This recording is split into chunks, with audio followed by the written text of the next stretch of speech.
Today we have these really cool Rincon video glasses that have this tiltable lens. These are really good. Down the road though, as they age, they start to have an interesting symptom where they no longer power up, and if you plug them into a power source, if you look, there's a red light blinking right there, and that's the battery indicator light that normally should be just red, a solid red. But if you have a fast blinking one, that means that something's gone wrong with the battery. It could be that the lithium battery is finally not able to charge anymore because of too many cycles. Another possibility would be that, just inherent to the design of these glasses, they have to fold back and forth over and over.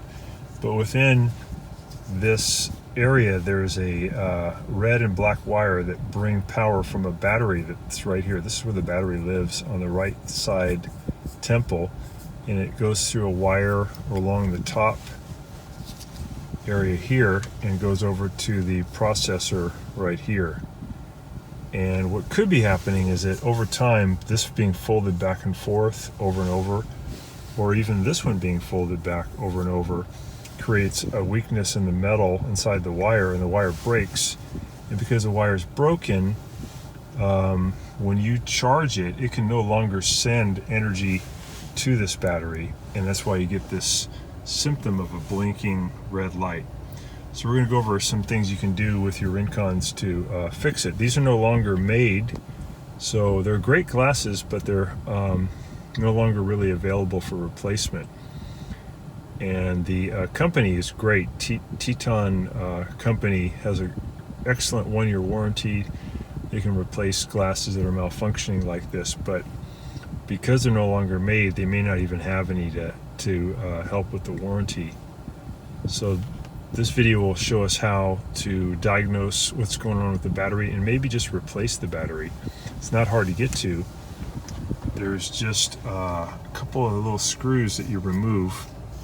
See where my thumb is, there's a little circle underneath that rubber plug. You just pull that rubber plug out with a really small standard head screwdriver. There's a Philipshead screw, and there's one also underneath a sticker right here. The sticker has been removed, but we can see there's also a little plug, not this opening right here, but below it there's a little rubber plug that you remove. Another Phillips head screw, and that panel right there comes off, and then the battery's just sitting right in here. And the batteries are really cheap. You can get them at Amazon.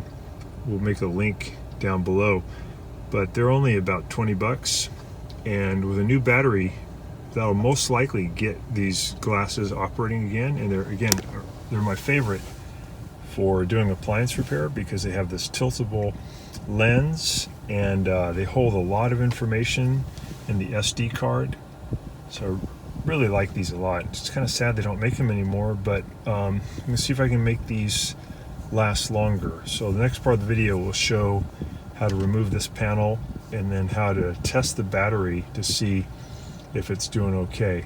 My suspicion though is that the battery might be all right, but the wire inside here may be broken as a result of this back and forth, back and forth. So that'll be the next thing we look at. So we can see that red light blinking, which means there's a battery problem. But it's interesting, if you bend, I don't know if you guys can see this light, if you bend this left temple inward at one point, I don't know if you can see that, but the red light now actually goes solid, and that means that the battery is working. It's sending power now to, I'm sorry, that the battery is charging properly. And now what's happening is the wire that was broken inside this temporal area, the red and black wire, one of them broke. By changing the position, it now makes contact again and sending electrons to the battery. So in this unusual state, these glasses will actually work. So what I need to do is open up this panel where it says capture your video by removing the two Philipshead screws that are hiding underneath the rubber plugs. There's one here on the left and one on the right underneath the sticker. I'll remove those and take out the Philipshead screws, and then with that panel off, I'll be able to have access to the black and red wire, and I'll probably just patch in some new wire, and that should actually fix these glasses. So when you get this symptom, it makes sense. It's just a problem of mechanical action of the temple being brought back and forth over time. It creates an internal break in one of the wires, or maybe even two of the wires. I also see this with dishwasher doors that get open and closed over and over, and the wires that run through the hinge area eventually break, and then there's no power to the dishwasher. So it's very similar. So a solid red light is a good sign. If I left this long enough in this state, that red light would go out, meaning that the battery is fully charged. But I think when I tried to start the glasses, I probably wouldn't get any result unless I put the temple into this weird angle again. I don't know if you guys can see this angle is not the normal position. When I extend this to the normal position, now the light blinks again, and that means it's lost contact with the battery. So the wire is in a kind of broken state. At this point, as I bend it in, then it makes contact again. It's very interesting. Solid. So we'll show in the video how to take that panel off and repair that wire. So the theory about the broken wire proved to be correct. I removed the charger because the battery had charged up a little bit. I got the temple in that weird inward state, right? There's the normal state, there's the weird state. But now when I press the start button for the glasses, it's hard to do this with one hand, but there's the start button. If I press it, the glasses actually fire up. Let me see if we can do it here with one hand. So we get that light coming on, we get a vibration, we get a blinking light. That's a sign that the processor has power. So it's just a goofy broken wire that's inside this area right here. So I'll remove this panel, and also this panel where my thumb is comes off too. This one is basically, once this panel comes off, you can use a standard head screwdriver to gently pry this panel off, this inward panel, and that's where the wire runs, right in there. So I'll just patch in a new length of wire, and these glasses will work again.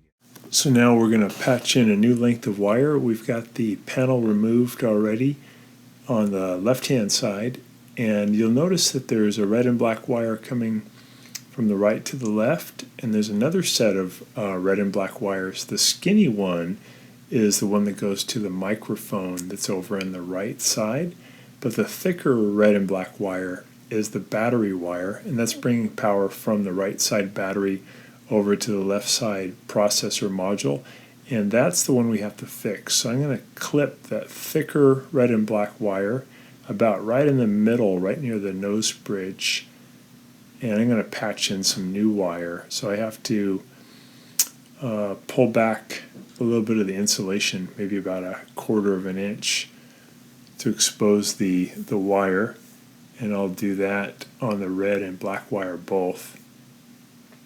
And then I'm going to take some fresh wire. Braided is better than solid, because a solid wire, if you bend it back and forth numerous times, it may break, but a braided wire is a little bit more flexible. So a really thin gauge braided wire would be the best, and you want to pull back the insulation on the new wire, and we're doing the red wire right now. It's bringing power from the battery, and we're going to splice in the new wire. I'm just pulling the red and black wire apart a little bit because they are connected, but you can just gently pull them apart, and then you can strip back the insulation. There's a little tool you can use for stripping it. You can even use your fingernails. It's such a light gauge wire, but just be careful, because as you strip back, sometimes it actually cuts the wire, and we don't want to cut this wire back too much. The reason we're replacing the wire is over on the left-hand side prior to getting to the module, right near the hinge. One of those wires has broken due to the piece being bent back and forth. Here's the module here, and you can see now that I've soldered in this new blue wire that was connected to the red and one that was connected to the black into the module. So you're going to need to have a soldering gun. And now we have power going from the battery to the module, and when we plug it in, we no longer will have the blinking red light. It'll be a nice solid red light. It'll charge up. So I'm just putting that module back into position now, and I'm going to move this little microphone over about where my finger is correct position. And the module has a standard Philipshead screwdriver that's holding it in near the back. So once you get it into position, you want to put that Philipshead screw in. So this is just showing where it was soldered in.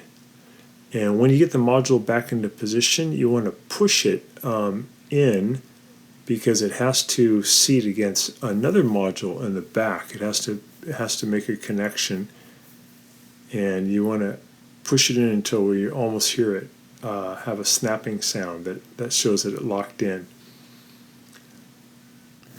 So once you get the module in position, there's a little tiny Philipshead screw that's going to hold it in toward the left of the module. So I'll just point out to you where that is. A little tiny screw. I'm using a little tiny Philipshead screwdriver right there, and I'm just going to tighten up that screw, and that's what's holding in the module. So you push it in to where it clicks, and then you tighten up that screw, and then you're all set. You can just put all the pieces back together and you're done. So thanks so much for watching. Thanks so much for watching our video. We really appreciate your support.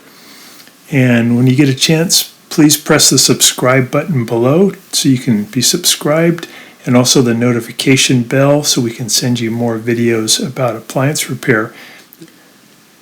Please also give us a thumbs up if you enjoyed the video. If you really liked the video and it really helped you, please press this new applaud button, and you can show your support and also get a nice clapping hands for your video. Thanks again.